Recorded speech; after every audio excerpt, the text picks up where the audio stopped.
আসসালামু আলাইকুম ভিউয়ার্স, কেমন আছেন আপনারা? দেখতে দেখতে পুরোটি রমজান মাস চলে গেল। আজকে ২৯শে রমজান।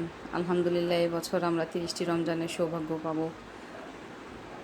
তো আজকে আবার একটু আগে আগে চলে, যেহেতু ইফতার রেডি হয়ে গেছে, আগে আগে একটু চলেই আসলাম ভিডিও বানাতে। আসলে আমি ততটা এক্সপার্ট না, তারপরও একটু করি, চেষ্টা করি আর কি। তো আমার ছেলে বুট, পেঁয়াজু, বেগুনি, আলুর চপ এগুলো কিছুই খায় না।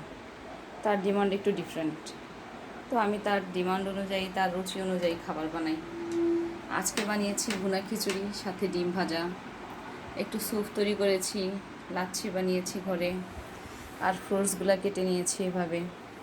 কিছু উইংস ছিল, সেগুলোকে ভেজে নিয়েছি। যেহেতু ছেলে এগুলাই পছন্দ করে, তাই এগুলাই বানাই।